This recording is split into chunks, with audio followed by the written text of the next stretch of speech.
Welcome back, everyone, to Achievement Hunting 101. This is level 377. And I'll be honest, I like to be honest, and I am tired of gaming.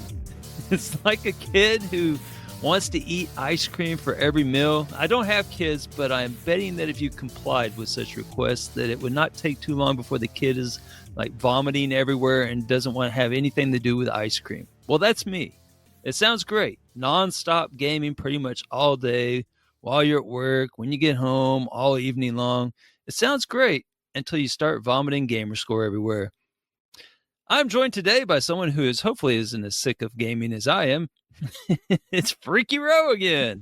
Nope. I am not sick of gaming. I've actually gotten I'm playing Roblox with my kids. That's how much I love gaming right now. Oh man, yeah, take one for the team there. Yeah, I used to think that about Roblox, but graphics aside and kind of like the stylistically, there are actually some pretty fun games. I have to admit. On there to play with the little ones, so I'm color me impressed. Okay. So I'm not as well versed about Roblox as Triple Triad is, because that's a jam.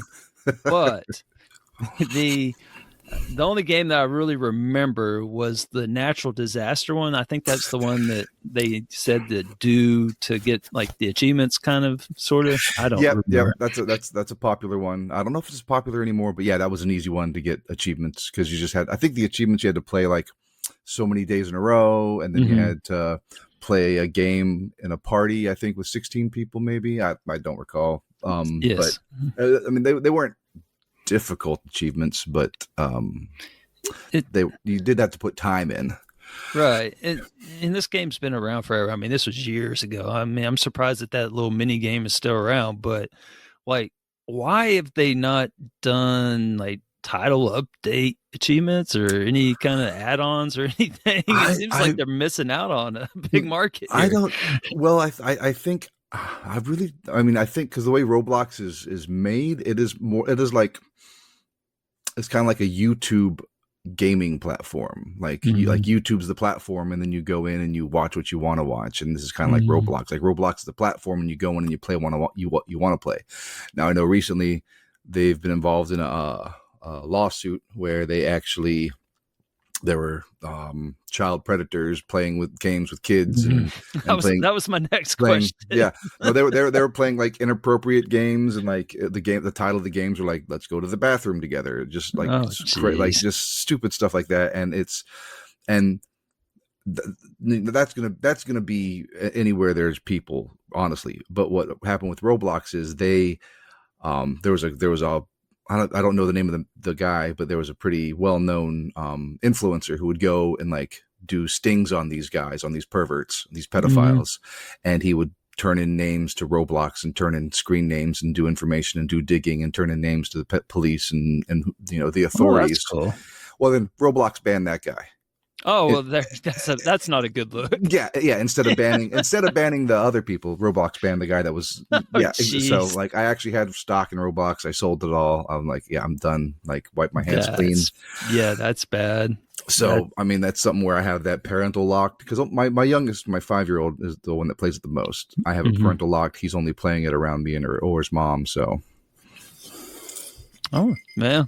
Okay. Yeah, that's you definitely answered my questions on that. I was going to ask you something about if, like, one of the characters came up and like, dropped its pants or something. I don't know much about Roblox, but that's there's definitely games where like the costumes you can buy for the game is like a giant phallus just waving around, so you're like, great. Okay, cool. So you definitely got that. That's one where you got to be on your toes and got to be okay, right, let's not play this game now.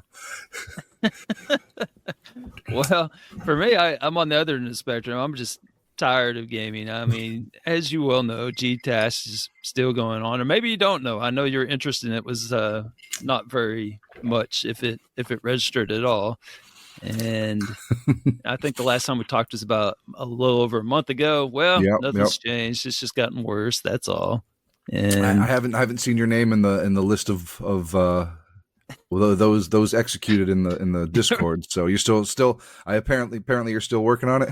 Yeah. There's a few more. I got about a month left on my sentence, and then I'll be a free man again. And man, it's just I haven't been line dancing in weeks.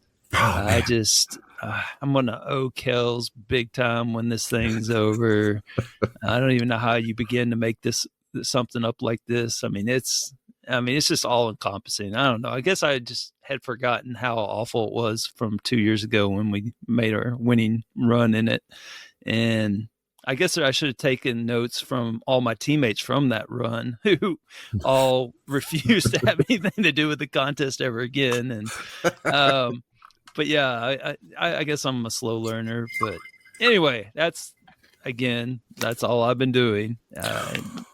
But so being the GTASC veteran that you are, like, there's got to be, there's plenty of games out there, and apparently this isn't the situation, but I would think eventually there's only so many high ratio games you can play, or do those just keep coming? I know the baby games spike and come down, but no, you're actually curtailing onto something that I've noticed, which is like the contest in the last 2 years. It's not your daddy's GTASC kind of a thing. It's like a new animal altogether. And the reason being is the baby games that you talked about. So they've changed everything. Like back when I did the run 2 years ago, like the focus was on preloads. Like you had to have like a huge thing of preloads, like as many preloads as you could get. And, a couple 100,000 of preloads was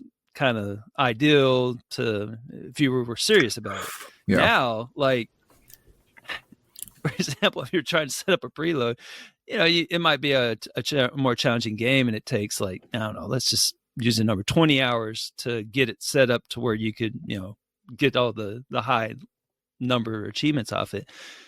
And let's say that those are worth 3,000 TAD. Okay. So you got 20 hours for 3,000 TAD. But there's all these baby games that, even though the title updates come down, they usually end up around to about 250 per game, like 250 TAD per game. And these are games that take less than an hour to do. So, you don't have to do a whole lot of math to realize that you can get to that 3,000 TAD a lot faster using these baby games than you could with a legitimate preload.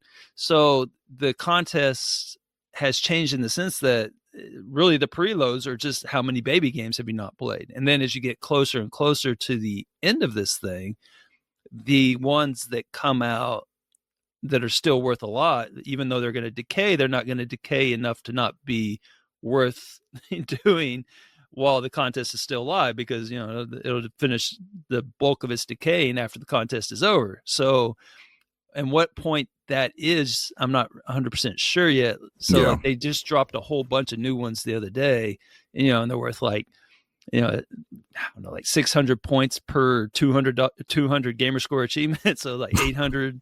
Yeah. And so those are going to come down, but and if you did them now, it would probably hurt you because you're just going to be dealing with the decay once it rolls over. But at some point, what's that magic number when it's like, okay, now it's worth it? So, yeah. Now if I do it now, like, right. Exactly. Yeah. And there's just so many of them. Like, it's every week, look at the top games. Like, how you can click on the top games, and it used to be the same games every week. It was Minecraft, it was the Human Fall Flat, and it was the same group of games every time. And now it's like the title updates, it's like baby game, and then Human Fall Flat, baby game, was that Merge and Blade or whatever it's called, the one where is it Merge and Blade? I was confused with that other one. There's like two of them. One of them has console commands. Oh, okay. Like Mountain Blade or something. Okay. No, I'm not familiar. I don't know which one it is. I think it's Merge and Blade because you like merge things together. I think Merge and Blade. Yeah, Merge and Blade. That's the one that has like all the recent title updates. It's a popular game, and right now it's clocking it 30,000 gamer score, or I'm sorry, TA, and about 27,000 TAD for that game. And what's the completion time? It's over 100 hours. I mean, it takes a while, but so that's a game that they're preloading then on that one. No, most people are just popping the title updates at this point because most people had already played through it. But the title updates do take a while. Like there's one mode that takes 60 hours, so it's not exactly a quick pop. But then there's this other one that's the more recent one that's worth even more, but it's more challenging.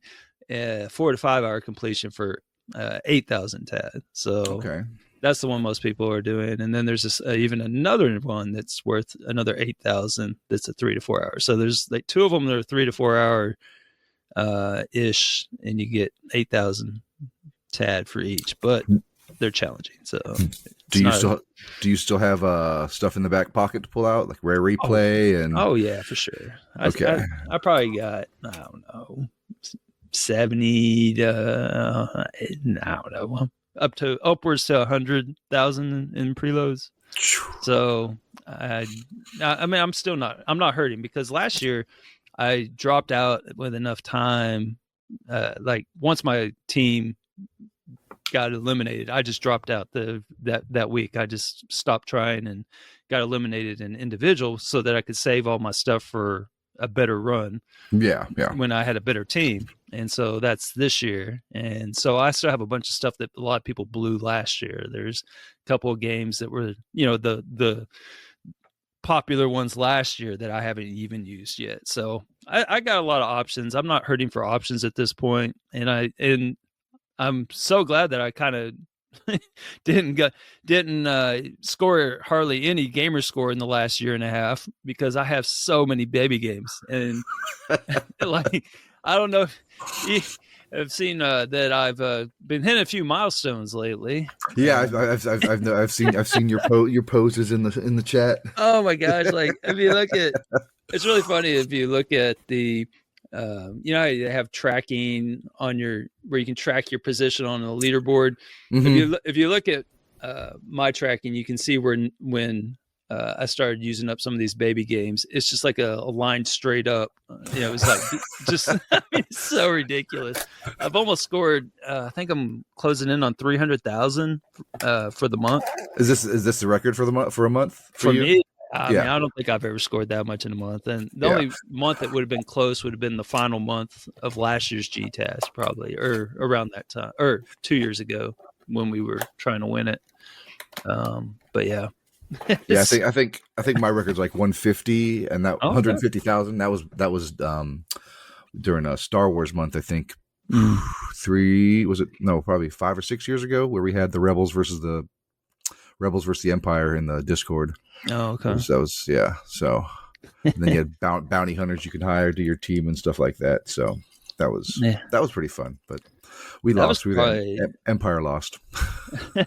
I mean, to be honest, that 150 that you scored was probably more challenging than the almost 300,000 that I've done already this month, because like it's just so much shovelware, just title updates, it's just ridiculous. Yeah, no, I can't imagine. I just haven't had to get into baby games mode in a while. So man, when you do, you're just gonna shake your head like, oh my gosh, this is just bad. What I think is almost more impressive is you still have the energy saver sticker on that TV. Well, thank you. I'm proud of the savings. I mean, that is like, that's the first thing. That's, like, I'm a part of the sticker club, but my wife isn't. So that's the first thing. That's the first thing she takes off, is that sticker. Like, and she just likes that the feel of the peel, just peeling it right off. I mean, the least she could do is just like, once she gets that high, is to hand it to you, and then you could put a little piece of tape on it and just tape it to the back of the TV, just to remind yourself, right, every time you change some of the cables around, that how much you're saving each year on it. So exactly. I mean, it's real safe. We had a sofa for about 20 years that we still had the tag on it. It's like up against the wall, so we never really had to deal with it. So, but I think that's cool, right? Like, everyone walks around with their hats with the tag sticker. On. Yeah. No. See, I set a trend with my sofa. But I saw somebody like similar to the stickers with the hat. I saw somebody with a pair of jeans. It's a certain brand of jeans that has like a cloth flap out of one of the back pockets. oh, okay. I think I've seen that. I don't know the brand, but that's also something that they'll keep in that back pocket to like let it.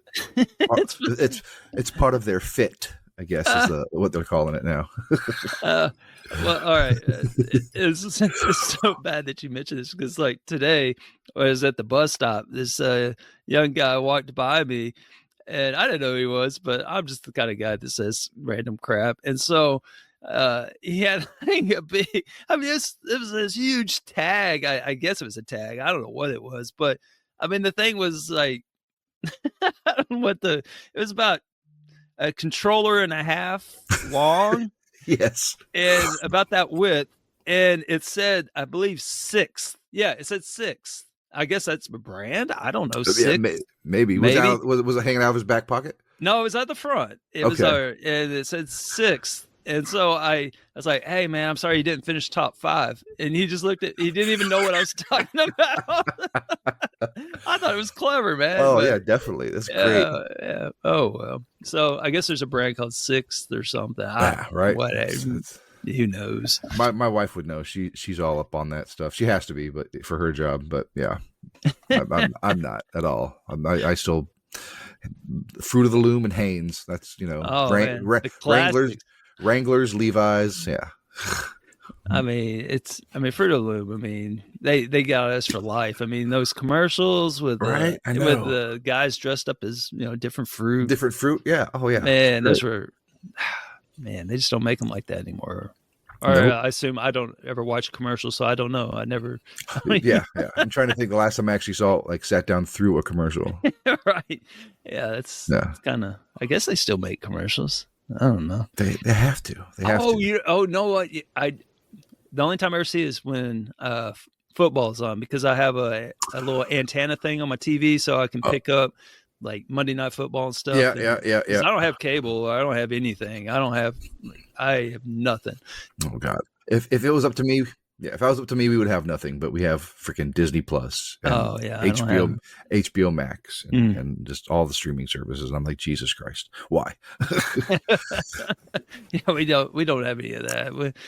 There's this one commercial that cracked me up. I have to share this with you. It was a commercial with a turtle in it. And the turtle, I don't know, I guess it was one of those drug commercials. Serious side effects include increased ketones in blood or urine, which can be fatal. Well, with the new rules with drug commercials, they have to disclose things, I guess. But everything. Stop Jardiance and call your doctor right away if you have nausea, vomiting, stomach pain, tiredness, trouble breathing, or increased ketones. Everything that it could. Oh my gosh, it was hysterical. Jardiance may cause dehydration that can suddenly worsen kidney function and make you feel dizzy, lightheaded, or weak upon standing. I mean, you just have to look up turtle drug commercial. Genital yeast infections in men and women, urinary tract infections, low blood sugar, or a rare life-threatening bacterial infection between and around the anus and genitals can occur. And I'm sure you'll find it. It's like, hey, I'm taking this and I feel great. And then the rest of the commercial was, call your doctor right away if you have fever or feel weak or tired and pain, tenderness, swelling, or redness in the genital area. It's going to cause you. I think at one point you were having like fire in the bowels or something. Yeah. May cause explosive diarrhea, explosive nausea. Stop use if you have a serious allergic reaction. Call your doctor if you have rash, swelling, difficulty breathing, or swallowing. And on certain occasions, death. I mean, yes, you're going to be spewing out of every orifice. You may have increased risk for lower limb loss. Right before you go blind and then you die. Call your doctor right away if you have new pain or tenderness, sores, ulcers, or infection in your legs or feet. Yeah, but you won't see all this stuff that you're spewing out of every orifice right before you die. And I mean, it was insane. It was funny, but that was the last commercial I remember seeing. I'll see if I can find it. I'll send it to you. I think one of the newer drugs, the names that they have for these drugs, and I don't know if it's like they have like Gen Xer, not Gen Xers, if they have like Gen Zers or millennial, somebody naming these drugs, but there's a drug out there. It's called, I don't know what it's for. It's called Sky Rizzy. I wouldn't know. I swear to God, I just think I'm like, is this like a joke on Skibbity Toilet? Is it, like what my kids are saying? It's like, because it sounds like something my daughter would come home from 4th grade saying. Oh, like we saw the Sky Rizzy today. It was amazing. I'm like, oh yeah, was it blue? Yeah, it was great. It was so Rizzy. But there's a drug out there called Sky Rizzy, and I laugh every time I hear it. I don't know if I'm the only one, maybe because I'm old, but I just find it like, oh, that's a drug I really don't. I laugh at because I'm like, oh, some young punk named that. Oh my! Well, speaking of young punks, you got any updates since the last time we talked? Well, yeah, I had a couple updates just today. I know I was texting you earlier. I had to push back recording time. I had a couple of belt tests. Both my kids are in Taekwondo. And they had her belt test today. So Skylar, my older one, she just was awarded her yellow belt. That's the one that disappointed you when she was born. Yeah. Right. That's the one that started off. I mean, she could only go up from where she was. So couldn't go any lower. And then Lucas, my 5-year-old, he got his white belt. So, okay. And then right around the corner, cheer season's about to start. Man. So that's. And it's not just cheer, it's competitive travel cheer. So we're going. I think the first competition is we have a 2-day not a 2-day competition. They have showcase on the first Saturday in December, and then we're up at University of Maryland, Baltimore, for their first competition up there, like the Christmas spectacular or whatever they call it. And then pretty much every other weekend from now until April. Oh my gosh! I'll be a cheer dad. This sounds exhausting. It is. It's probably as exhausting as GTASC. I was gonna say, I'm not sure which one I'd rather sign up for, GTASC or cheer dad. Man, I don't know. I mean, it is fun. You do get into it, and it's just a different me and my wife's life now versus 10 years ago is totally different things. But it's as fun as it was 10 years ago. It's just a different kind of fun. That's cool. A more sober fun. But no, it's and then just raising kids, playing games when I can, playing games with them when I can. We actually got we did the big Christmas presents early this year. We haven't given it to them, but we already bought them. Mm-hmm. We got a Switch 2. I have to make sure they're not listening around the corner. But Santa's going to get them a Switch 2 because I already got plenty of Xboxes they can play in the house, so they don't need an Xbox. And then an iPad. So oh wow, I didn't do a Costco trip today. I did a Sam's Club trip, but happens to be the same freaking disease you get when you walk into Sam's Club. $800, man. Yeah, it was $600 today. Yeah, but half of that was the iPad. I was like a $300 iPad. I'm like, okay, that's not bad for an iPad, I guess. But she wants to be able to FaceTime her friends, so I guess good times. Well, right. Yeah. Well, for me, I mean, obviously, I've already explained what I've been doing, but I guess for the updates I have are that I actually started playing some of the games that previous people that have been on the podcast co-hosting with me had recommended. So nice. Okay. Yeah. So I just wanted to make sure they knew that I did pay attention. I've started the Barbie project friendship that P-Tart talked about. I see completely why she came out of retirement from gaming to play that. I mean, it's pretty glorious. It's a masterpiece, right? It is. It's unfortunately, it's going to be leaving Game Pass soon, so I have to rush through it, and I can't indulge in just playing it for extended periods of time. I have to rush through it, so that's unfortunate. And then Exa, he had talked about the Jackbox Naughty Pack. Have you tried that one? I have not, and is it one to play not with the kids? Oh, for sure. Yeah. It's intended to be like, it's purposely, well, I mean, it's called the Naughty Pack for a reason. It's a mature rating on it, but I mean, he explained it, and I think he nailed it with no pun intended, in the sense that it was like it was trying too hard or something. And usually innuendo, it's better when it's nuanced and it's more out of place. But here it's like you're being forced. It just felt dirty to me. I don't know. Maybe it's the old man in me coming out, but I didn't enjoy it at all. I was glad when it was over. I did appreciate the tad that it gave me for this week, but other than that, it's definitely my least favorite one. I'm trying to think of a situation where I would play that. I mean, if I had like a group of friends who were sitting around playing that, I think they'd all think I was like a pervert or something. I don't know. Like why does he want to play this with us? Like, I mean, it's just over the top. I don't know. Maybe I just, I don't know. I'm looking it up right now. Yeah.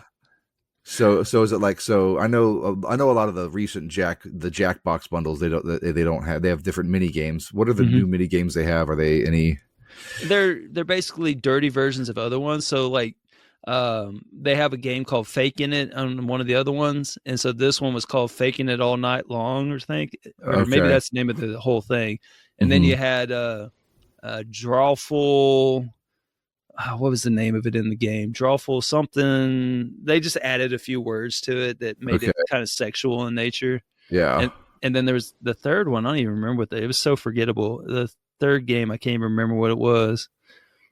Let Me Finish. Is that one of them? Oh yeah. Okay. Let Me Finish. And yeah, that, I don't know. It was just play the original. And if you want to get a little dirty with it, like, it would be more authentic and funnier. I mean, I feel like when we played those games with our friends anyway, they were already kind of dirty just because we made them that way. Exactly. Like, we just do it.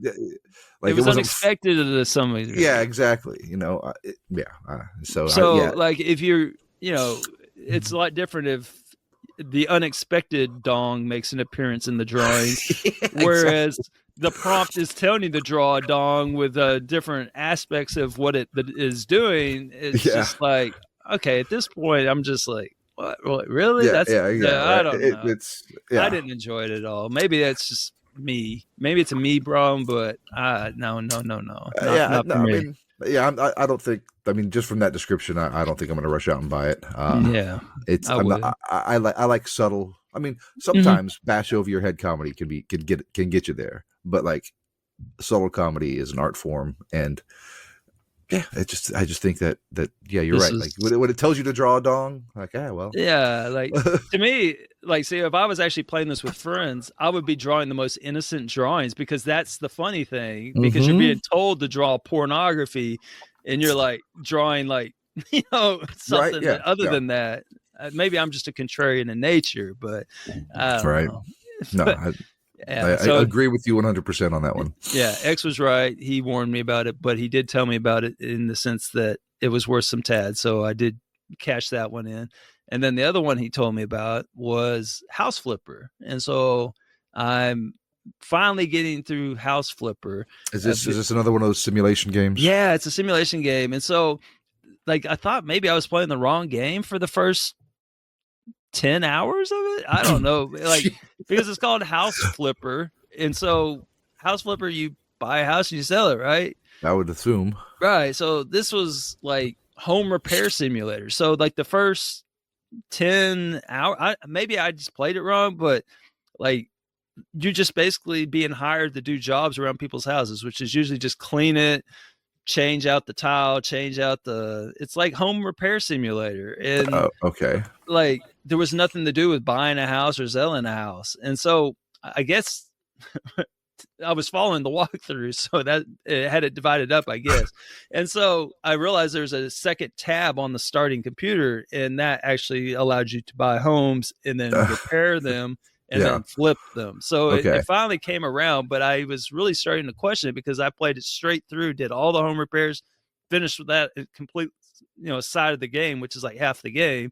And then I started in on the selling the houses. And so I'm finally actually making some decent tad on this game. It's very backloaded on it, and there's a lot of title updates. So I'm finally going to be able to get to the title updates and get some out of there. But I'll be honest, when I'm playing it, a lot of it is cleaning and picking up trash. Like the whole game is just kind of silly, but I can't help but to look at your room that you're sitting in, and I'm thinking, man, I need to walk in there and hit the right trigger and just pick up those boxes and see some clothes on the ground. I got to pick those up. Oh man, yeah, no, it's yeah. I came down. I was like, yeah, I'm not going to clean any of this up. It's okay. So it's because the Halloween's put away, so you don't have the sandworm box back there.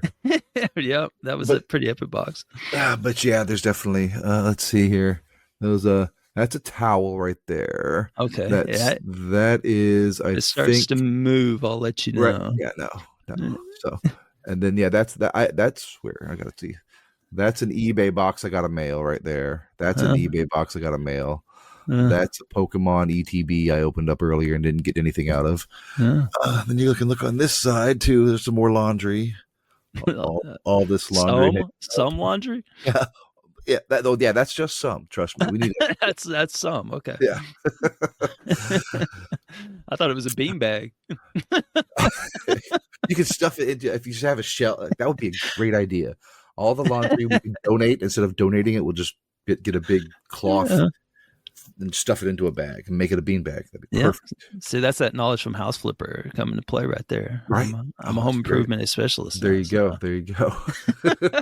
But it's not a bad game. It's fun. There's a lot of weird stuff about it, but it's because you don't actually have to decorate with the stuff. You can just throw everything into the room on top of each other, and then it counts as you had done it. And there's all kinds of just weird little things about it that are kind of funny. I don't understand, like all these people. I guess they're selling fully furnished houses exclusively now. That like they're not empty at all. There's like everyone's craps in there and. On House Flipper in real life? Yeah, no, on House Flipper. I don't know. I haven't bought a house in 20 years now. So was the house that you recently purchased fully furnished with? Not at all. Never. Is that? And then and then the other thing that, again, maybe I'm just. It's like they don't have like central heating in the houses. Like, is that not a thing up north? Or I'm a southerner guy. Yeah, no, I mean, so. Even when I was at school in Wyoming, the house I lived at, my great grandparents lived there. Okay. And the central heating had to be installed, but there was central heating. But before that, but there were definitely like radiators. Oh man, these radiators were in this game. Yeah, there were definitely radiators there, my job now has the building's been there since 1913. There's been some upgrades and whatnot, but upstairs in certain rooms upstairs, there's no heating. It's just radiators. Okay. So there's definitely radiators are out there. And I know maybe even something like in New York City, some of the older buildings when there's no central heat, I'm sure there's radiators out there too. But I have never lived in a place that he actually used radiators. So, but yeah, and like I can't understand where like central heat and central air is a thing. I don't know why it's not everywhere. Yeah, it is definitely a thing. I was when I was playing. So like, I installed like 100 radiators into these houses, and I like there's a radiator like in every room, and I'm thinking installing radiators even blows my mind. Like, do people install radiators nowadays? I guess in House Flipper you do, and maybe. But it's like every house has like a connector already built into the wall, and all you gotta do is chunk a radiator on there and plug, screw it in and turn it on. You're good to go. But they got radiators in the bathroom. They got towel radiators. I never even knew that was a thing. Me neither. Like heats your towel up, I guess. And then you got radiators. I mean, I felt like maybe I should just quit my job and try to bring the radiator business to Memphis. I don't know. It's just like, I guess there's a demand for radiators. Does it get cold? I mean, I know Tennessee's more inland and a little in the south, but I'm sure it gets cold there, right? Like winter times, it freezes a little bit. The Mississippi border is like 10 miles from my house. We're basically Mississippi. So okay, so maybe not. In other parts of Tennessee, it's cold, but Memphis is like as far south in Tennessee as you can possibly get. Well, because I know. I mean, I was in Pigeon Forge a couple years ago, and it snowed. Yeah, that's snowed while we were there. Completely different. So. Yeah, Tennessee's weird like that. Basically, everything Nashville and up actually has cold weather. Memphis, we get like, I don't know, a week of ice maybe each year total. We just don't get anything. Are you still wearing shorts and t-shirts going out right now? Yeah, it's been really warm lately. I think it's like in the 70s right now. No, it's gotten today. I think high was 48 here in Maryland, and gosh. it was amazing. I love this weather. This is my kind of weather. Jeans and a flannel. Love it. Okay.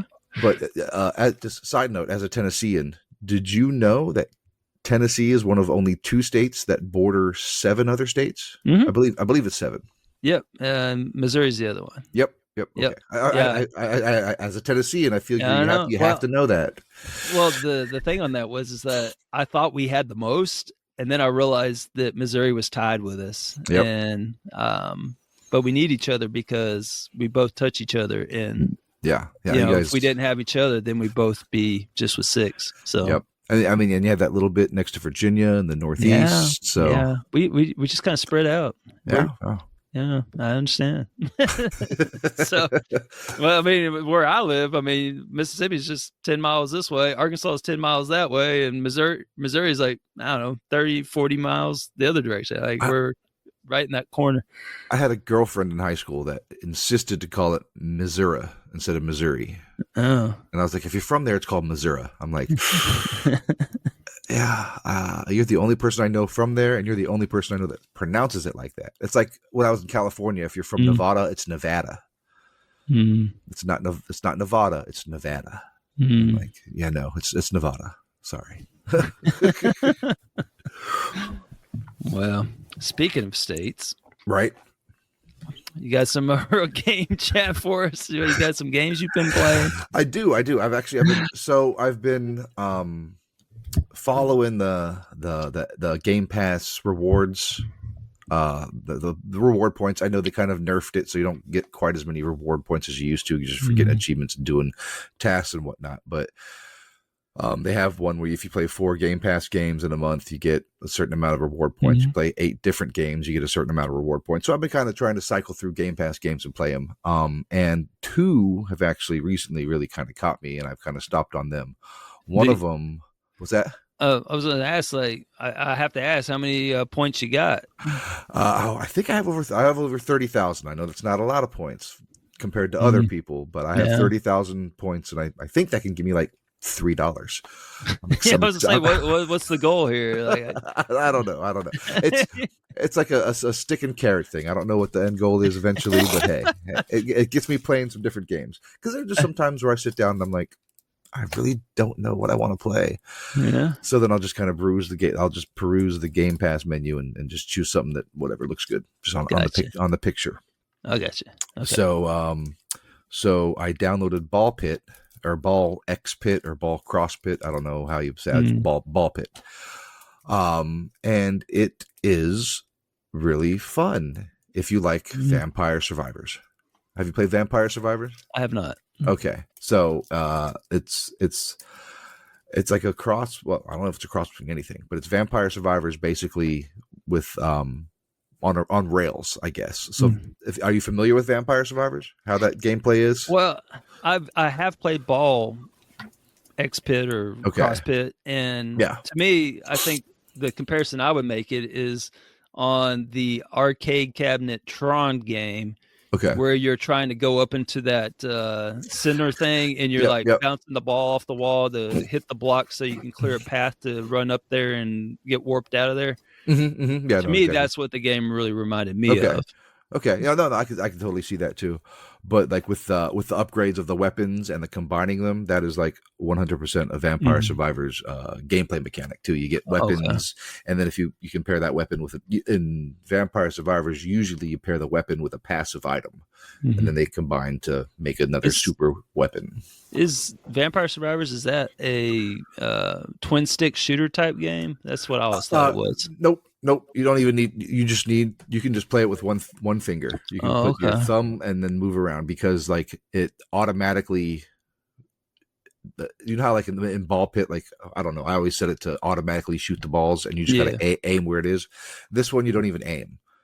In Vampire Survivors, you don't even aim. It just every 1.2 seconds, you do your whip or you do whatever weapon it is, and it shoots this way. It shoots whatever way you're facing. A lot of the shovelware, what I would classify as twin stick shooters, but where there's hordes of enemies everywhere coming from all directions. Okay. There are definitely hordes of enemies coming from everywhere, but you can't direct your aim at anywhere. Your aim just, depending on what weapon it is, your aim just goes wherever you move. I guess you can direct your aim by where you move, but it's a single stick shooter, I guess, if you want to call it that. Actually, I was thinking about that as I was playing all these games. I mean, there's so many of these right now on the baby games of these. I've probably played like 6 different ones like that. And have you played Brotato? I've started. I haven't really gotten very far with it. I know Brotato's one of them. Yeah, that's very similar. Yeah. So do you consider those twin stick shooters? Like, is that what they're technically called? Because I was thinking, man, this whole style of game needs like a genre all to itself. Because Vampire Survivors technically isn't a twin stick shooter, because it's definitely different than like Geometry Wars or what's that, Smash TV. It's definitely different than that, because you can't control where you're shooting. I mean, I guess you can kind of control where you're shooting by where you move your character, but like you can't control. It's a area of effect, so to speak. So it's. I mean, I don't know what they're I don't even know what their what they're classified on TA. That's what I was looking at. Brotato is a roguelike and a shoot 'em up. Vampire Survivors is just a roguelite. And maybe, like, I don't know. When I think of roguelite, I think of something more along the lines of like Dead Cells or I don't know, Children of Morta or Child of Morta, where like you start a level and the level's different, but you can keep your power ups through the I don't know. It's because like there's really there's a level, yes, but you just walk around in the level and find things. So it's not really. I don't think it's I guess a roguelite. I don't know. But definitely I would definitely put it in the shoot 'em up category. I know, but it just seems like it's different enough from a shoot 'em up that I don't know. It looks like they throw them all into roguelite, but I don't see how it would be a roguelite, I guess. I don't either. So I can't. But then again, I mean, I had to be convinced that like what was it, Arkham Asylum was a Metroidvania. Like, and I'm like thinking about it and I'm like, okay, I guess if you just take out that 2D Metroidvania aspect of things, but growing up with Metroid and Castlevania, like it's hard for me to get around Metroidvania being a 3D game. Gotcha. But anyway, like Ball Pit, Ball Cross Pit, Ball X Pit is it's I guess there's a story. I watched it. I forget it. It's whatever. There's a meteor hits a town. Something happens, and there's a deep pit that's in this town. And then you have a platform that lowers into the pit. And I guess there's levels of bosses in this pit that you have to beat. Yeah. And along the way, you need to upgrade your elevator to get down lower into the level by collecting gears, and you get these gears by defeating the bosses. And so you have to at least beat the bosses twice, I think, for the first 3 or 4 levels. And then I think on the 4th level you need 3 gears, and I've only made it to the 4th level, which is the mushroom level. So that's where I am at now in that game. I don't even know what my stats are in it, but I have made it to the 4th level. I think I've unlocked 10 characters, and I don't know, I'm having fun. And the second part of that game, sorry, I'm kind of just spaced out here. The second part of that game is the world building you have up top. So you have like a base that you're building up top. And how far have you played in the Ball Pit? Like, are you? Oh man! So when I started, it was worth, I don't know, over 3,000 TA, and so I thought, I'll start this and work on it. And I haven't gotten very far at all. I've beaten the first boss twice, so I'm ready to start a new level. Okay, but I'm just thinking. I looked at the stats on it, and I'm like, well, this is definitely not a GTASC game because only worth 1,000 TAD, and it's 30 to 35 hours. I mean, I just can't do that. Yeah, I could see, because the achievements are very, I mean, they're not difficult. It's just you got to play it a long time. You gotta you got to beat each level with I think with 10 people. You got to beat all the levels with everybody and everything. So it's definitely a time consuming game, but not difficult, so to speak. You just got to take the time to upgrade your weapons and stuff and different things. But yeah, like the what I like to put it is like a world building game, kind of intercepted with this level going down and playing the ball. Like when you're actually down in the pit and playing that level, it's that kind of interferes with my world building. Like the world building for me is fun, like trying to fit the different, mining the rock and the grain and the trees, and then trying to fit the houses together and trying to min-max kind of like your stats and everything, trying to find what you can upgrade and all that stuff. But like you're building this world up top above this pit as you're descending, and then like the different buildings can buff your characters, buff the different strengths of your characters. They have stats, dexterity, strength, leadership, and and the different stats have different effects on your runs. Like they make you move faster, you can shoot the balls faster, your balls do damage to the creatures. So it's definitely it's a fun game. It's one of those games where you can just pop in, play for 20 minutes, play a level or two, and then pop out. Like you don't have to devote so much time to it. So it's one of my games where I find myself coming home and playing right before I go to bed. Just because I can wind down, play a level or two, and then I'm done. This sounds very similar to the last game you talked about with the blueprints. Yep. Blueprints is another one. God, I haven't played. I haven't gone back. That one frustrated me to no end recently. Just look up the answers, man. I just know. do it. I know. Succumb to the dark side. I know. And I have like 30 hours played now, and you did your time. It's time to look up the answers, man. And like 2 achievements. So I'm like, Jesus Christ, how long is it going to take? So Ball Pit, and that I've actually been playing that on my brand new computer that I bought. It looks glorious. At least the microphone looks glorious. Right. Oh, and I got one of those. Let me show you my nifty. Oh, no, that's nice. Right, it's one of those clickety clackety. Yeah, I got one of those too. It's 8-bit something. What is it called? This is the MSI. It's what I don't know. It came with the liquid cooled computer. Oh, with NVIDIA graphics card. So, but I told myself when I got my bonus, I was going to splurge. Oh, I was looking for the box for mine. I forget what it's called, but it's like the Commodore 64 style keyboard. Yeah, just clicky clacky, just all over the place. This was the mouse that came with it. I got nice. Yeah, the whole buttons on the side that I don't even know what they do. Right. But I'm sure that they'll do something. I was wondering that too. I was like, what? Why is there so many buttons on this mouse? Like they're on both sides. There's like four buttons on it. I guess, wow. Yeah, I guess it's kind of like a game controller, maybe. Yeah. I don't know. I got to try to figure out how to use WASD now and move. Yeah, man.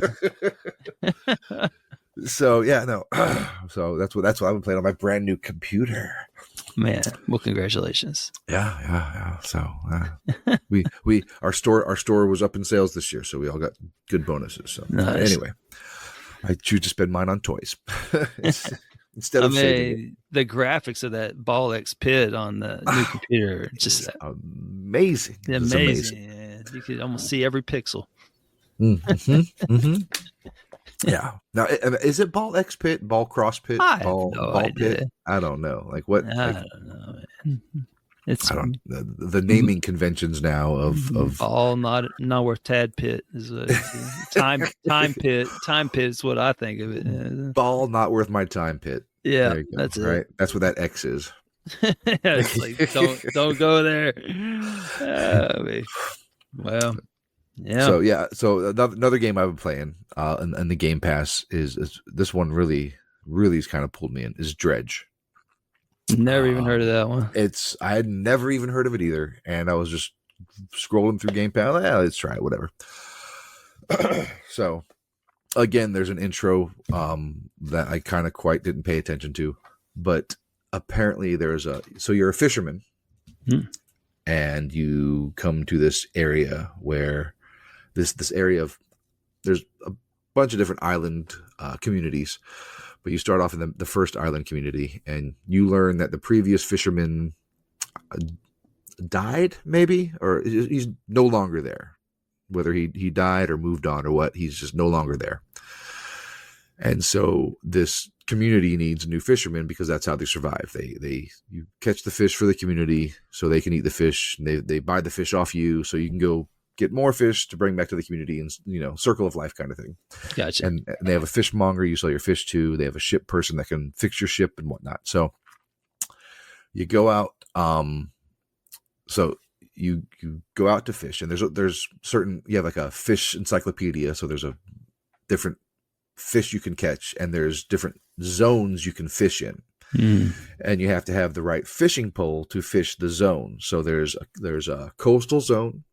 There is a shallow zone, an oceanic zone, a volcanic zone, which I haven't got to yet. There's another zone. There's a couple zones I haven't got to yet because I haven't really left the main area yet. I'm still kind of on the first island, but it's really pulled me in. And I don't like I said, I don't know what the story is, but I kind of just like going out and fishing and catching the different fish. And I've gotten to other islands that are close to the starting point, and there's like little like side quests you can do. Like there's a collector, and the collector, eventually you get equipment to upgrade your boat where you can fish in different zones of the ocean. And then you can also add a piece of equipment that allows you to dredge the waters.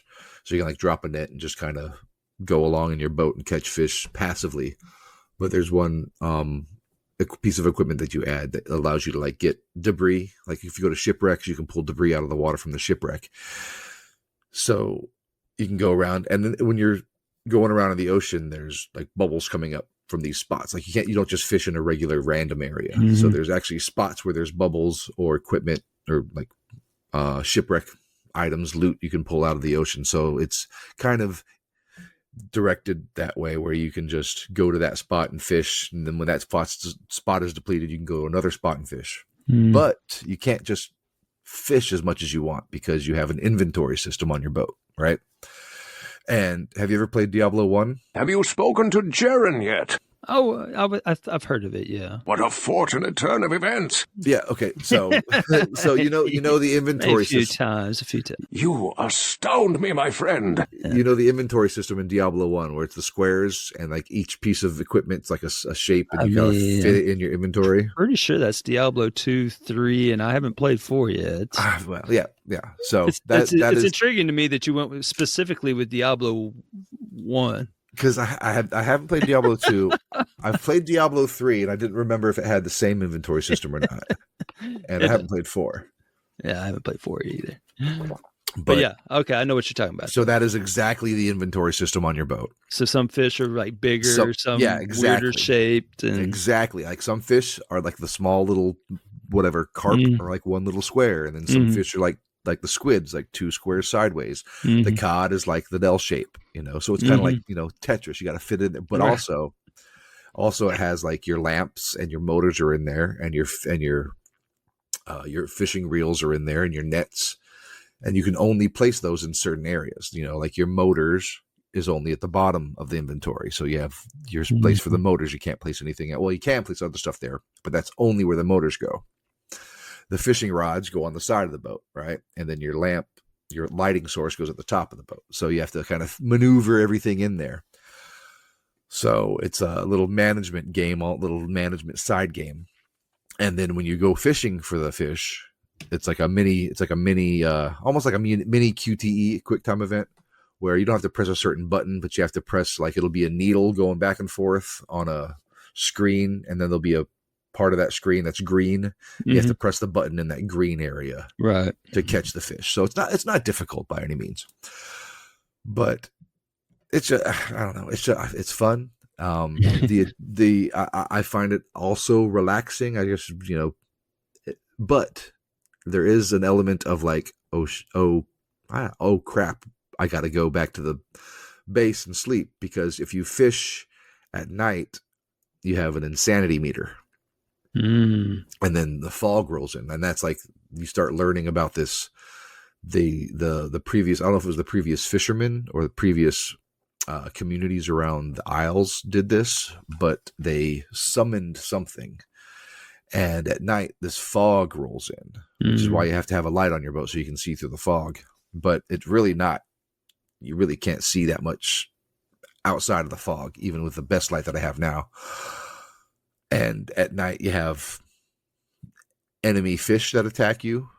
Your insanity meter goes up. So when your insanity meter goes up, like, rocks will just spawn in front of you that aren't there during the day. Are the enemy fish sharks by chance?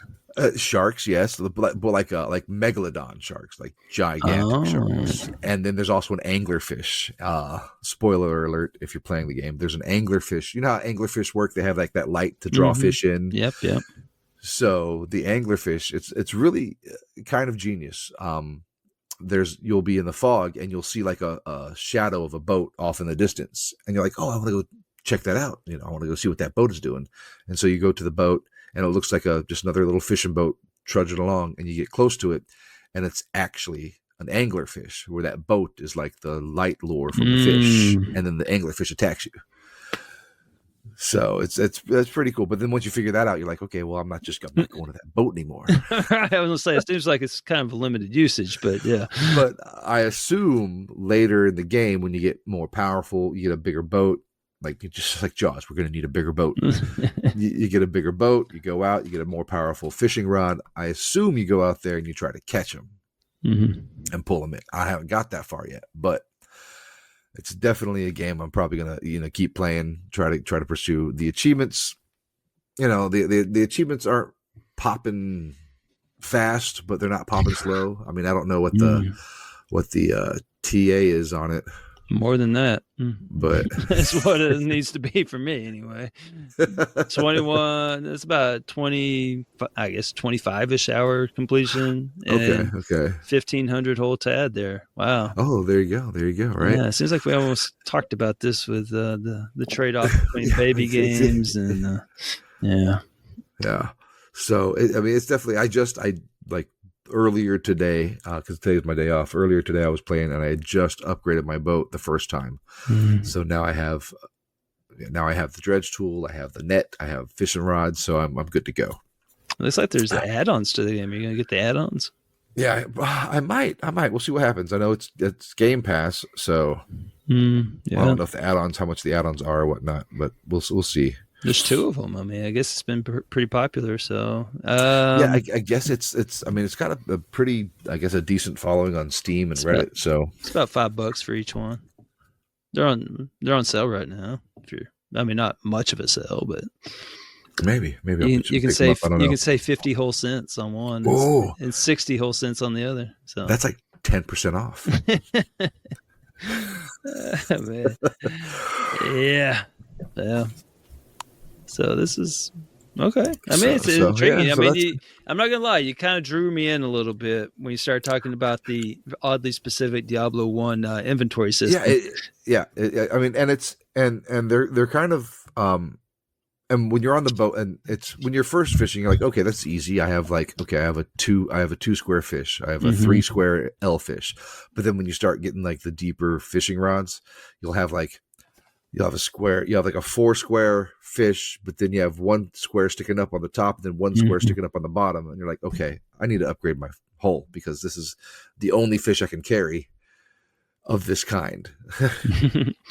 I wonder if I'm trying to think of other games where I've seen that inventory system, and I can't think of any off the top of my head. Like that's what I was like. I was like, Diablo was the first thing that came to mind. I'm like, this is, I mean, and it's exactly like the Diablo system. You can carry everything you want as long as you can fit it into that little Tetris box. Right. Do you get a fish cube or anything that you can, whatever, transmute them into something else? No transmutation. But they do have mutated fish. Maybe someone else, one of the other fishermen, used one of their cubes and transmuted them. We don't know. I mean, he's not theirs. I mean, you took over his spot. Maybe that's the reason they kicked him out of there or offed him, is he was mutating all the fish. Maybe. Backstory, prequel. Oh yeah, it'll be. Is there a few? No, it's not a past tense of drudged. Pre-dredged. A pretense of dredge. Yeah, pre-dredge. Before the dredge. Right. Yeah. There's past, present, and future. Yeah. What about so past is like you'd already did something, but I don't know.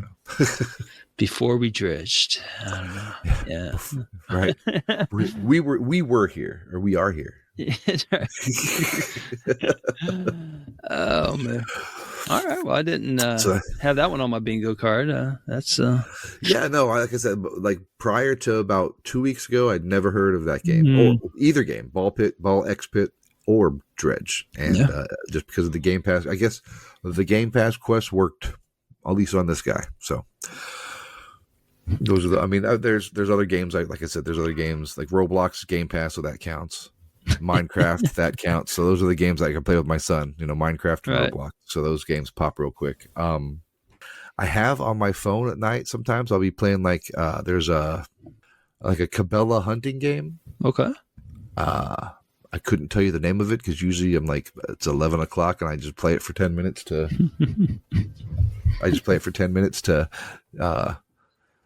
get the check mark off, but then other than that, I'm good to go. So I guess let me tell you what I got cooking then. For me, I got 3 games I wanted to share with you. Okay. The first one is Turbo Golf Racing. All right. It sounds amazing, right? Yeah. So, right. No, sounds pretty good. Yeah. So this one's 5K TA, but 4K of that is pure TAD, baby. So nice 5 ratio game, basically. And it is a Rocket League clone. So did you ever play Rocket League? Oh, yeah. Yeah. So pushing balls around with the car, not into a pit or anything, but pushing the balls around, And that's what this is. It's a Rocket League clone. So Rocket League was like soccer. This one is like, golf. Same concept, just you're playing golf where you're like, like ram the ball and it's just like shoots off and you're trying to kind of aim it towards a location. There's all kinds of little obstacles and roughs and such. And it's like golfing. If Rocket League was a golf game, that's what this is. So if you really enjoyed Rocket League, I assume you would enjoy this. It's probably really fun to play legit and against other people and have the rush of the thrill of the hunt and all that good stuff. But I mean, obviously 'tis the season and that's not the way I played it. So I double boxed the crap out of it and basically just sat there and grinded all the achievements as the other car just sat there at the start gate, and so good things about it is the Chivos do track. That's a plus, and it's always a plus. Yeah, and most of them are you can make a sizable little gains out of it with just playing the way I played it. I mean, you're not going to get the completion that way, but I ended up with about half the gamer score, so it was about 1,500 TAD. Not bad for about 9 hours of work, so not terrible. And it was enjoyable. I didn't hate it or anything.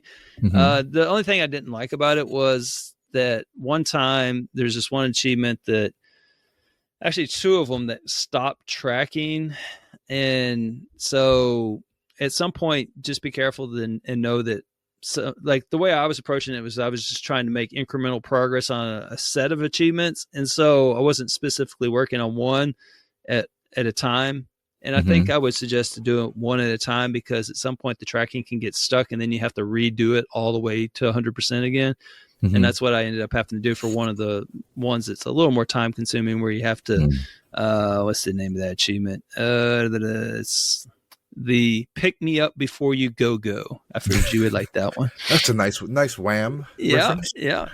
Well, that one's for collecting 1,000 pickups in online games. So it's like the little items that you collect in the game. And so I got to about I think it was at 85%, and then it stopped tracking, and then I had to redo the entire 85% plus the 15 until I got it. So it's a little time. That one was a little more time consuming. It's one of the higher ratio ones. Did it randomly just stop tracking, or? Yeah, it just stopped. I don't know. It and the high flyer one, that's for gliding for 1,200 seconds. So fortunately, that one's not that challenging to have to recreate, but that one got stuck at 98%. And so then I had to go back and read it. So I would say once the one of them is tracking, pop that one and then work on the next one, and just so you don't have to go back and retrace your steps or anything. So, but there's that game, and then I finally got around to Override Mech City Brawl. I realize that's not exactly a new game by any stretch, and that the game has already been removed from the Microsoft Store. So, guess I won't be getting it now. Well, it's funny you say that, because you can get it physical. You can get a physical copy. Oh, okay. However, you can't double box a physical copy. So there's that, and a lot of them there's a whole bunch of ones that you have to get in what they call online matches, which is not true. Well, it's online in the sense that you're playing somebody and they're connected on the internet on a different console, but you don't have to play it in the what is it called? Their little matchmaking. You can't actually connect. I think they've discontinued the matchmaking, so you have to just set up, invite somebody on a different box to your game and play it that way. So it's technically online, but it's not like ranked or anything. You can't play ranked anymore on there. But I did go back through and play the campaign on it. It wasn't awful. And I ended up pretty similar. It's I got 8 hours into the game. I have all but 150 of the gamer score, so I got about 3,000 TAD on that one. So that was pretty good, decent returns on that. And the last 150 gamer score in the game that I was unable to get, it's like Grindy McGrindface on the cosmetic items, and I'm just like, nah, I'm good. So you have to it's not worth it. So I'm gonna skip that one, and and then when I was just playing it, I was like, man, this is kind of fun, but I guess I'm a little confused about, are you into like mech games? I mean, I don't know. I'm not into them. Like, I like Titanfall. No. Okay. I played Hawken, and Hawken was decent. I had fun with that. Have you played Hawken? I mean, we did a boosting session back in the day. Free. So those are the two. Like, I was more into, like, when I was younger, I was more into like watching Robotech and Voltron, and then I haven't really played too many mech games besides those two. So nothing that is there a big abundance of mech games out there? Not really. I don't know. It just seems like some people are just really into them. I don't know. Yeah. I don't get the draw or what exactly makes a mech game. I mean, it's like a robotic suit that you can get in and out of or something, but it doesn't have to be like a suit. It can be just a vehicle that you can get in and out of. And I'm like, well, what's the difference between that and a car? Like, you can just get in and out of a car, and some of these cars that in some of these games can do some pretty fancy stuff. They can shoot and jump around and everything. Yeah. And I don't think I wouldn't call that a mech. Yeah, exactly. I don't know. Like with that.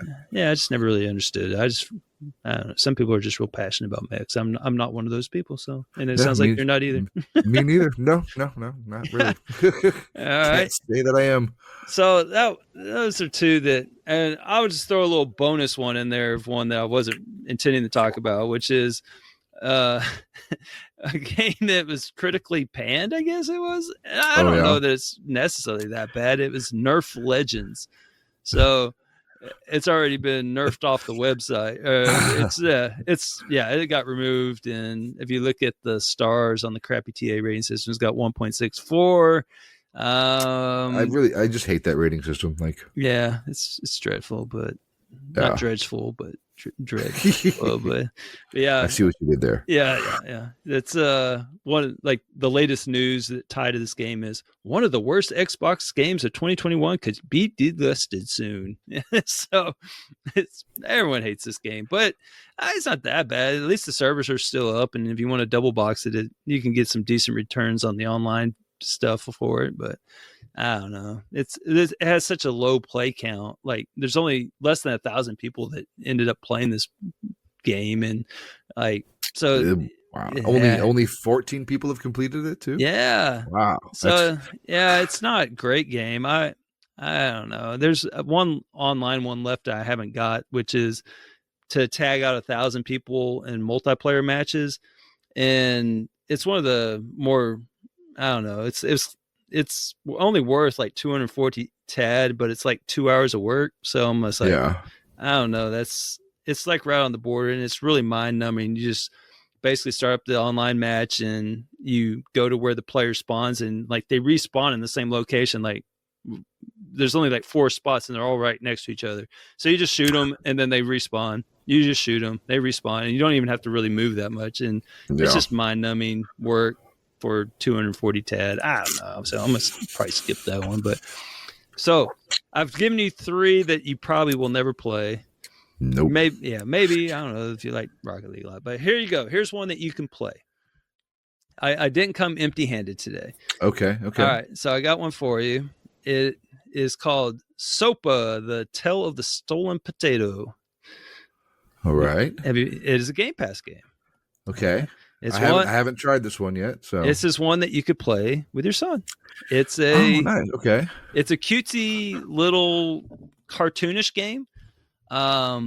It's about a nana or a grandma. It's Hispanic in nature. Like, the whole game is set in, I guess, in I don't know. Didn't really say what country. Mexico. When you say it was in Mexico, but anyway, it's a cutesy little one with a nana that drugs her grandson. So he he wakes up in the morning, and she calls him in there, and she gives him something. She slips him something on a spoon, and then he just starts hallucinating, and hilarity ensues. Perfect.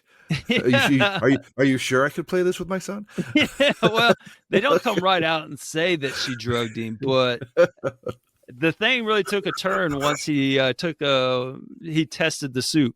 And I mean, parent, when they have toothaches and stuff, you just get a cotton ball of whiskey, you can put it in your mouth. I mean, it's kind of like the same thing. Right? Yeah, I'm not sure what I'm not sure what was on that spoon, but man, oh man. So he goes into the closet immediately after doing this, and inside the pantry closet. I don't know, same thing, but is it better? Maybe there's food in the pantry. Yeah, right. Well, not in this one, because he starts hallucinating a frog. It runs off with the potatoes, and so then he embarks on a very long mission to get the potatoes back. And the potatoes it's interesting, man. It was actually really a cool little game, but 2 to 3 hour completion. That's not bad. Yeah, that's accurate. Some of that I put a little asterisk on there. So there's 2 achievements in this game that can go straight to hell. To be honest, those are the ones that have to do with the river. So it's like this game is nice and easy, and you're just kind of enjoying it. And then all of a sudden, they introduce a new mechanic where you're floating down a river in a kitchen sink, and you can't hit any rocks.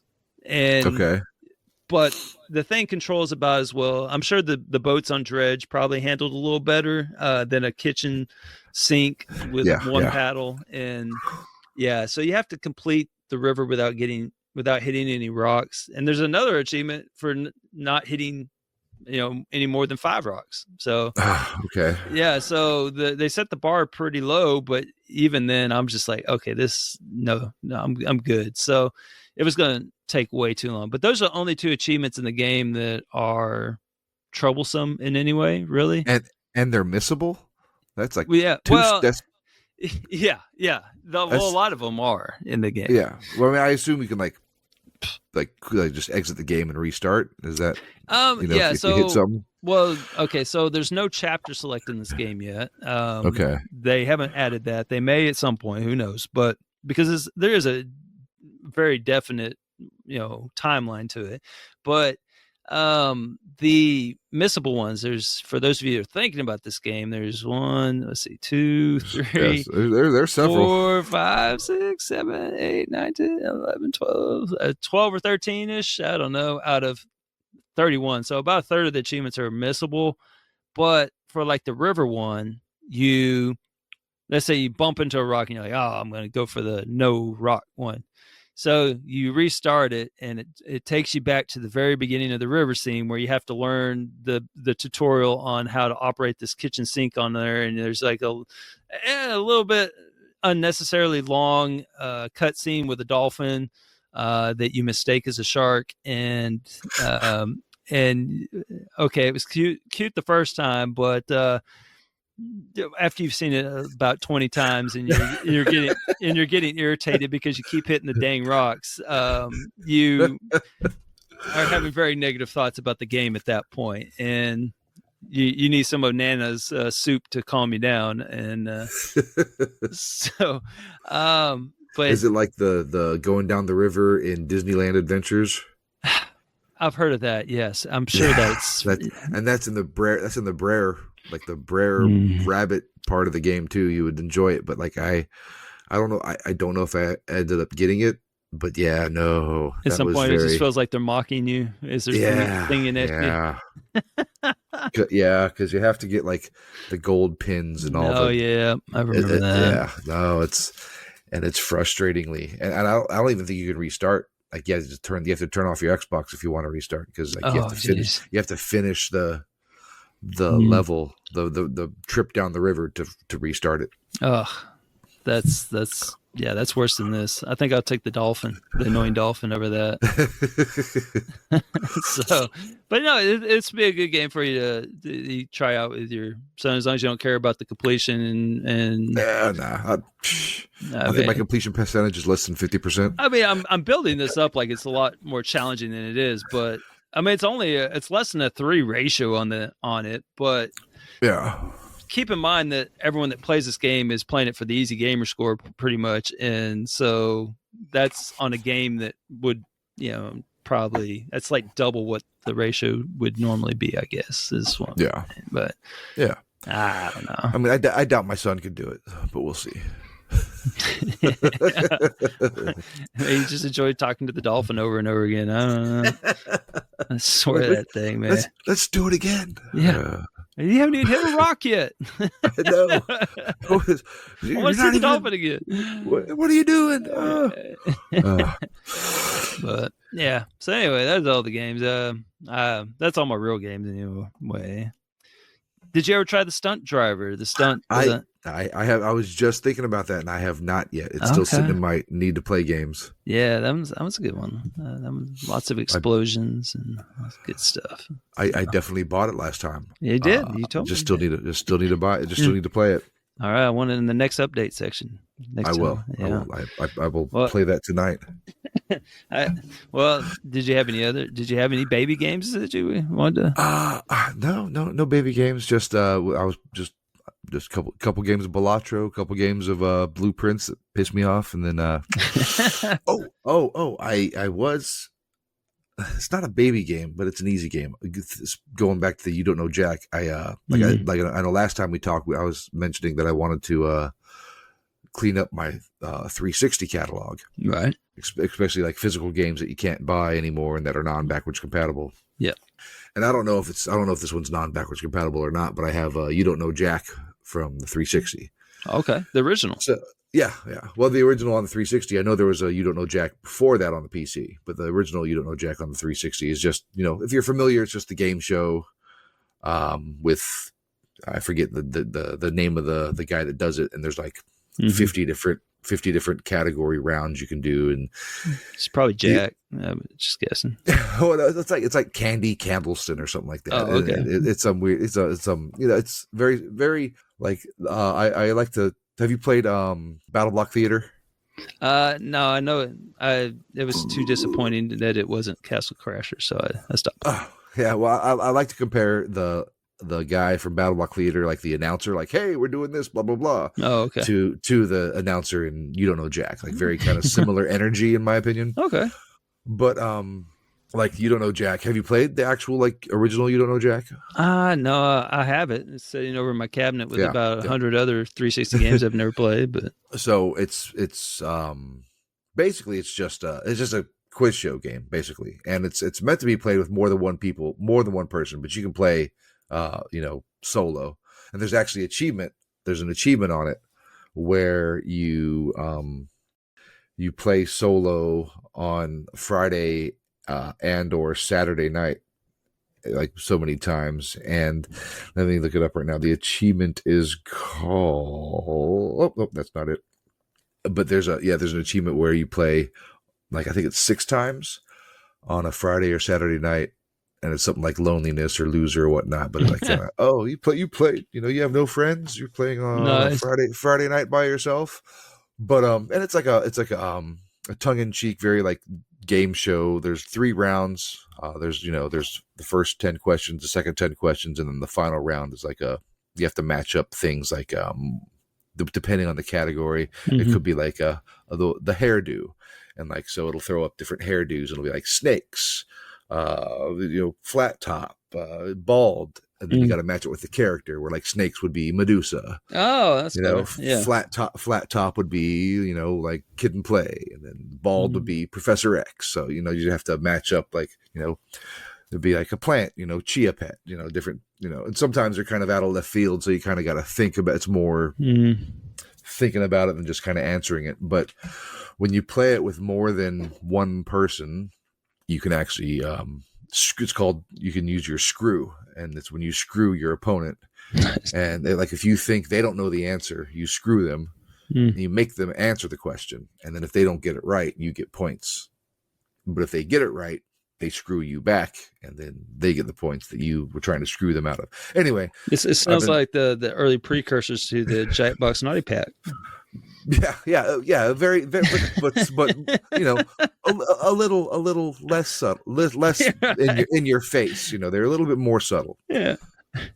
But yeah, no, like if you actually play like the You Don't Know Jack like quiz show games, there's a lot of that kind of innuendo jokes kind of going through.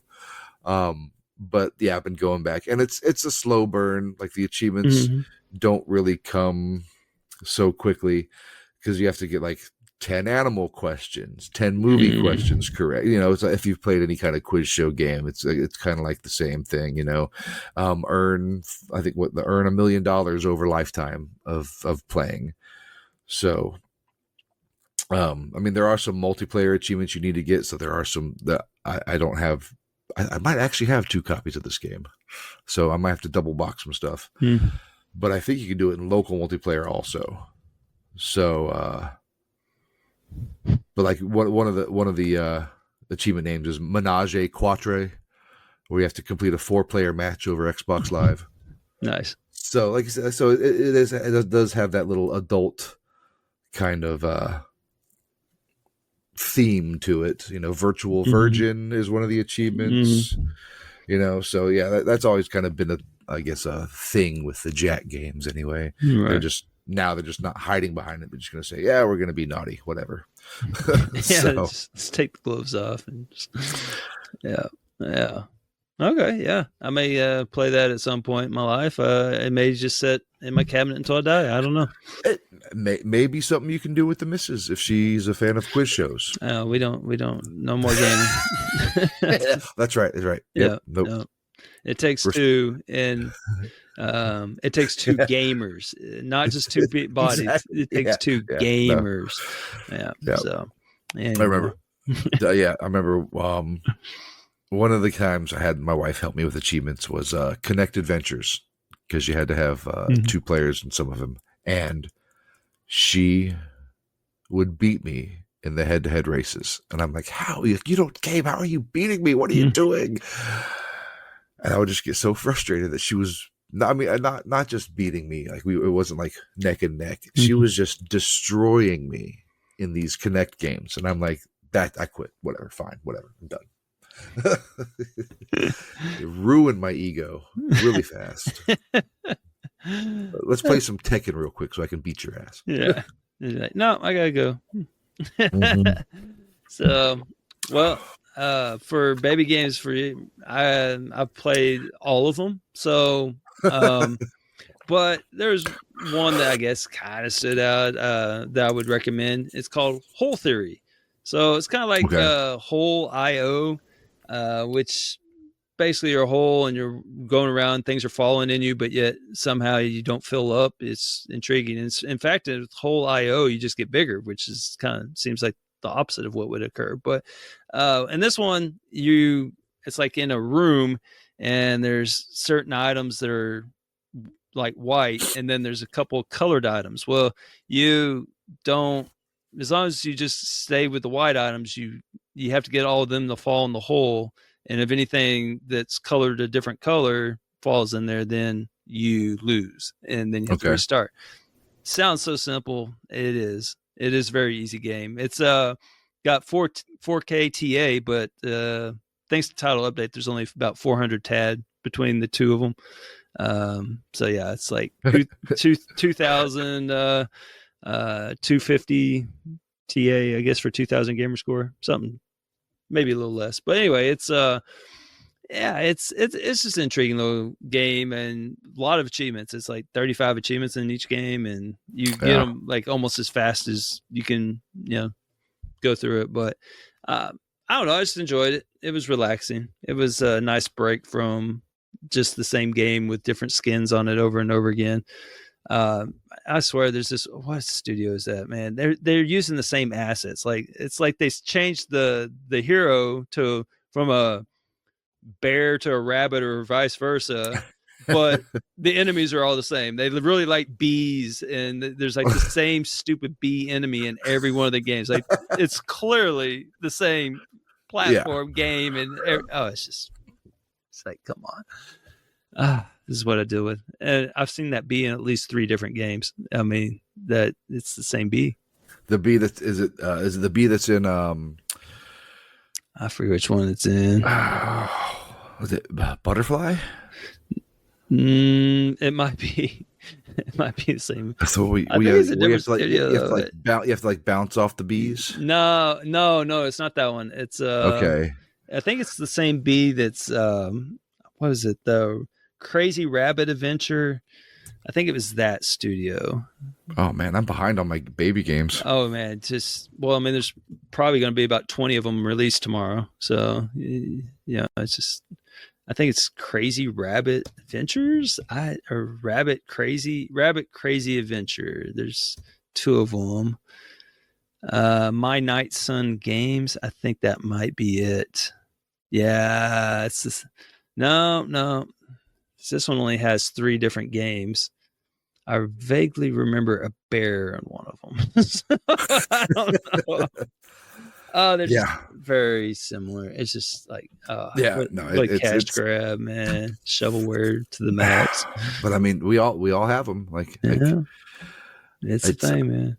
Yeah, no. I mean, I think we should just start. Just get some. I mean, some basic coding, right? We can make some baby games. I mean, I have students that's part of the classes to make platformers that are about as complex as those. So there we go. We could add some achievements to them, and right. I'll just call it Kelly's crappy game studio. And that's it's bad. Yeah. But we actually make games like that, and I'm very familiar with the assets system in there, and it's easy. Just change the sprite, and I don't know. I mean, I assume it. I mean, I don't know. I'm not a coder, but I assume it's like a pixel image, and you can just go into whatever program you do, and you change color, right? You just change the color, like the code. it doesn't matter what the image is, the code's going to have it do anything. So think of the image is just like a little movie, like a few frames that usually loops, so it looks like it's continually moving. And you have like an image for when it's standing still, an image when it's jumping, or like an image in the sense of a series of frames that it occurs when it like this the jump animation or the walking animation. And so the code stays the same, so you could literally swap the bee out for a pterodactyl and just make new sprites, and it behaves the exact same. So there you go. It's like just lazy coders. It is. It's so lazy. Like they're using. It's just, they don't even feel like drawing new sprites. I mean, come on, you got our $5 per copy, and you can't even draw us new sprites. So I don't know. It bothered me. I don't know why. It bothered me more than it should have. That stupid bee, and there is like this bullet enemy that's the same on each one. It's just, I don't know. Yeah. I don't know, man. If I'm playing a different game, I want to see different enemies. Yeah. I mean, it's too much to ask, guys. Come on now. Come on, seriously. Well, any Game Pass news or milestones or anything? No. I gotta find another. I got one more game to play to get my 8 games this month. So I gotta find another game. I gotta play the potato game, man. Yeah, there we go. The Sopa. Play some Sopa. Stolen potato. I just might do that. And I mean, there's some games. I downloaded I forget the name of it, but I watched the trailer of it, and it's a game I might get sucked into. But it's it's got that old school kind of like 8-bit animation, but it's an RPG. But the characters are all animals. There's like a panther. Like I think the main character is a panther, and you're in prison. And so I'm like, oh, intriguing. And so I'm watching it, and like the first scene of the trailer shows like a tiger pulls out a gun, like shoots like 3 people. And I'm like, I was like, oh, this is intense. I'm like, okay, it's definitely not one to play in front of the kids, but I don't know. I've been really, really wanting to play sink my teeth into an RPG. And I started Octopath Traveler. That really kind of hasn't pulled me in, but we'll see. We'll see if I'll play Sopa with the kid. Maybe once I get dredged out and ball pitted out, see if I can find something else. Yeah, that's give the potato a chance, man. I mean, right? Yeah, as long as I can play the river scene. That's right. Shoot.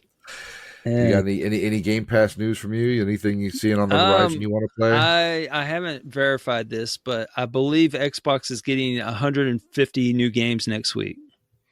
What? I don't know. It's every time I pull up TA, it seems like it says something to like that. Like Xbox is getting X amount of new games next week. Yeah, I don't know. Yeah, I don't know. I swear every time I pull it up, it's got something like that. Yeah, I don't know. I don't even read the articles on TA anymore. So. Oh, I don't either. Oh, see, the last one was Xbox gets over 40 new games next week. That was 4 days ago. So there you go. And I'm sure if I loaded more news, let's see. That's how far back do I have to go before they use the same headlines? Right. Let's see. Oh, here we go. 12 days ago. Xbox gets 44 new games next week. Oh, it's almost the same number. It's not even just the same headline. It's almost the same number. Jesus. Oh man, is it written by the same guy? What? Sean Carey? All right, I have to know. Is Sean getting lazy on us? All right, Sean. Let's see. Is he? No, I can't find it. Sean, you write too much. It's finding too many. I guess I don't know. I lost it, man. I here's some Game Pass news. I guess Clover Pit gets a surprise Xbox Game Pass release today. This is 4 hours ago by Sean Carey. It is him. Yes, he uses the same headline every week. I mean, Are you surprised Clover Pit came to Game Pass? I don't even know what that is. Me neither. Oh man, you can pull up his page and you can see like all his news articles. I'm on to you, Sean. Yeah, that's Total Chaos Shadow drops onto Game Pass. That was 6 hours ago. Sounds like he's an expert in games coming to Xbox, from what it sounds. But only surprise releases that none of us knew. Hey, I got a news story for you from 19 days ago. What's that? Did you know that Xbox gets over 40 new games next week? Damn, man. No. Who knew?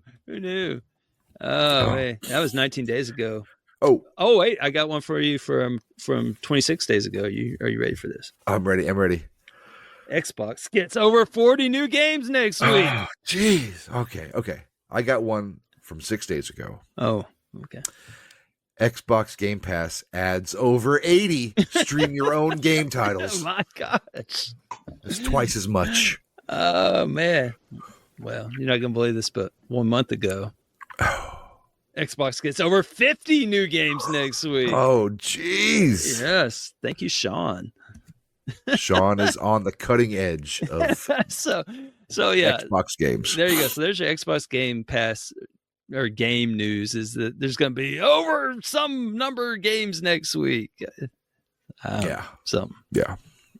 All right. I think we covered that adequately. I think so. Sean Carey, you do you, buddy. We like it. Yeah. You live your best life, man. That's right. All these new games. Well, I guess that's about all I know, man.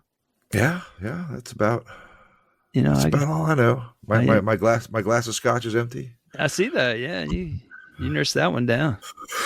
Yeah, I mean, I did do a refill in the middle, so. Yeah. So, well, I guess that's about.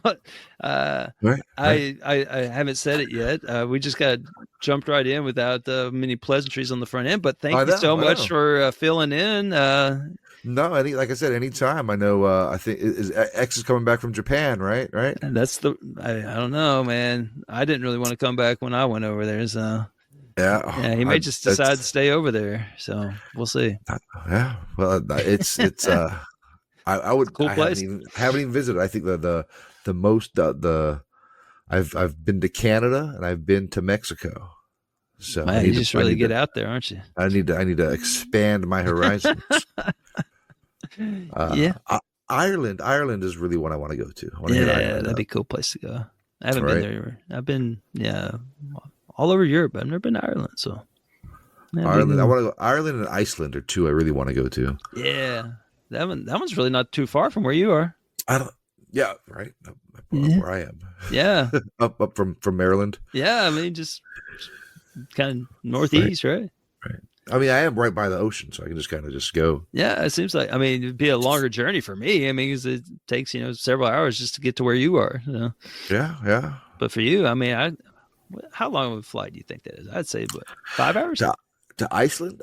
4 hours. Yeah, I would assume I probably got a flight to New York. To New York to be international. Surely there's there's got to be direct flights from DC area. Maybe, I don't know. Maybe there's Reagan National, there's Dulles, and there's BWI. No way. So let's see. The total flight duration from Washington D.C. to Iceland is 6 hours and 20 minutes. So it's close. No, that's not bad. That's shorter than going from Atlanta to L.A. Yeah, that's what I say. It's pretty close from you. Yeah. That's real savings on time there, man. If I was to fly from Memphis, it would be 11 hours and 2 minutes. Oh, geez. I think. Well, I assume you have to fly somewhere and then fly out. Yeah. Oh, yeah. You can get there direct or something. So. Oh, wait. No, it's saying 7 hours and 20 minutes now? That doesn't seem right. Well, you got to leave. You got to miss rush hour. Yeah, I mean, they did do a lot of work on the interstate too. Yeah. So. Oh, boy. Anyway. Well, anyhow, any parting thoughts? Anything you're promoting? Anything? No, not really. I need to get a new audiobook. So if anybody has any audiobook suggestions, I just finished Dungeon Crawler Carl, that series. So I need a new audiobook. I used to read a lot, so I don't physically read quite so much. Now I just listen to a lot of audiobooks on my commute to work and from to home. Gotcha. So that's how I get my literacy fix anyway. Right on.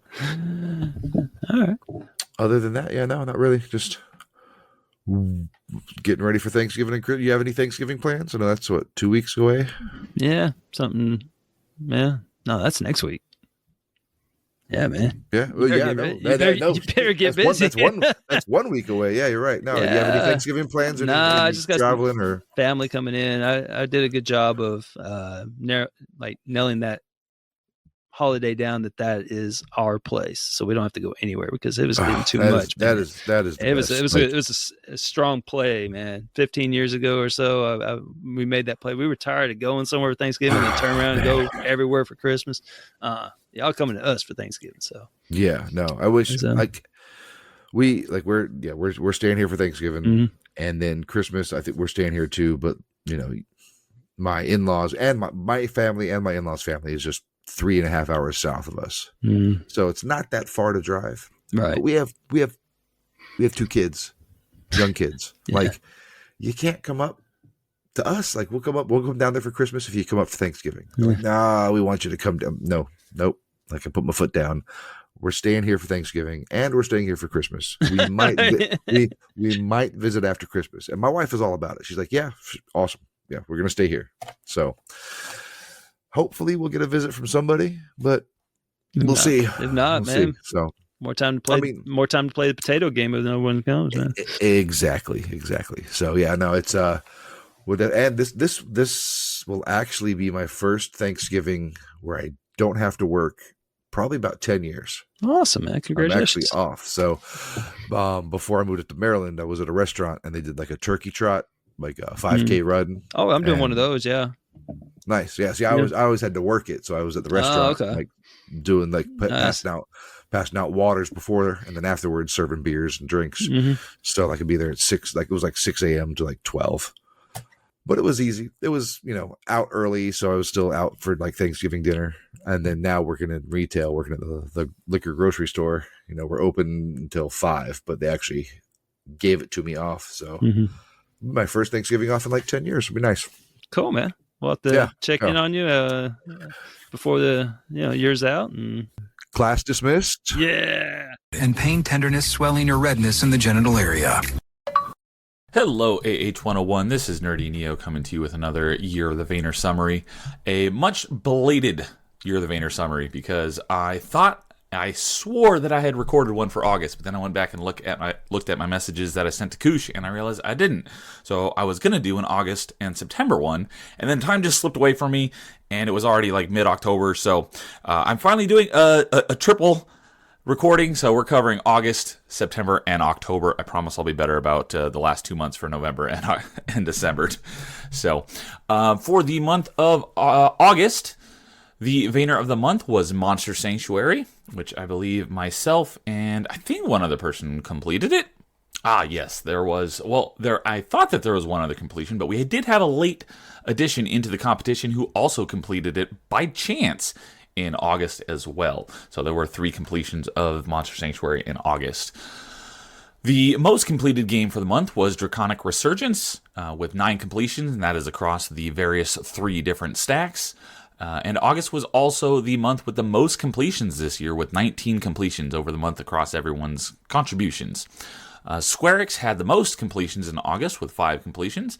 And a quick leaderboard shout out, Ace has reached the top 500 on the Vayner TAD leaderboard.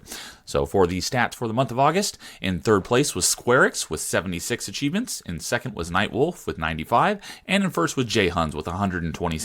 I almost had 127 for some reason.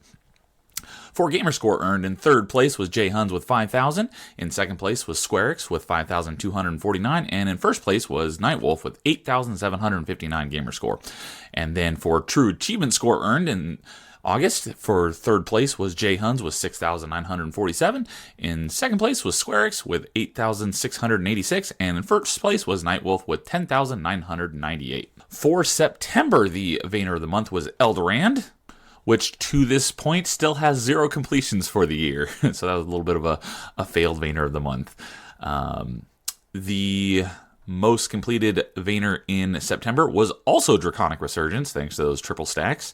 I myself had the most completions for September with 8 completions in total, but I did do quite a backlog dive, and I burned through all of the baby Vayners, with the exception of one. I did play a real Vayner, and I completed Time Spinner, and then a bunch of little baby Vayners. And because of that, I also reached the top 10 in the USA Vayner Achievements 1 leaderboard. So, for the stats for the month of September, for Achievements 1, in third place was Morbid with 58. In second place was Scarvese with 61. And myself in first with 159. For gamer score earned, in third place was Scarvese with 895. In second place was Morbid with 1,760. And then myself with 16,125 gamer score. And then for true achievement score earned, in third place was Scarvese with 2,301. In second place was Morbid with 3,584. And then myself in first place with 18,704. Then for October, the Vayner of the Month, we had a dual Vayner of the Month because what was rolled was Prince of Persia: The Lost Crown, but Silksong had entered Game Pass in September, so it automatically became an additional Vayner of the Month for October. And yet again, 3 months in a row, Draconic Resurgence also had the most completions with 3. Icefire had the most completions in October with 4 completions. And a couple notable shoutouts is, as I mentioned earlier, we had a late addition into the competition, and that was Sephi. So welcome to the competition, Sephi. And he came in with a lot of backlogged Metroidvania that he had already done this year. So he has joined the competition with 16 completions this year already, which put him in third place for completed Vayners for the year between everyone in the competition. So welcome, and glad to have you. So for the stats for October, in third place for achievements earned was Northern Lass with 71. In second place was Morbid with 78. And in first place was Icefire with 80. For gamer score earned, in third place was Morbid with 7,440. Second place was Icefire with 9,060. And in first place was Northern Lass with 11,200 gamer score. And then lastly, for true achievement score earned, in third place was Icefire with 10,862. In second place was Morbid with 11,328. And in first place was Northern Lass with 12,445. So those are all the stats, and by the time this goes out, it'll be almost the end of November already. But for anyone wanting to get the Vayner of the Month done for November, there's also a double Vayner of the Month, and that is because what was rolled was Arkham Asylum. You can complete any of the 6 Arkham Asylum stacks, or Prince of Persia: The Lost Crown, since that also coincidentally joined Game Pass last month. That is automatically a Vayner of the Month for this month. So Silksong was a Vayner of the Month for I think it was 2 months in a row, and then right after that, Prince of Persia was Vayner of the Month for 2 months in a row. And I am working my way through it on stream, actually. I just finished the main story on my previous Metroidvania Monday, and I will be starting the DLC here this upcoming Monday. It's pretty short, so I'm hoping to get through it in 1, maybe 2 streams, but I think I will be able to knock that out and get the completion before the end of the month. So, having fun, as always, playing Metroidvanias with you guys, and you guys all have a happy Thanksgiving, and we will talk to you here in a couple weeks with the November summary. Talk to you later. Bye.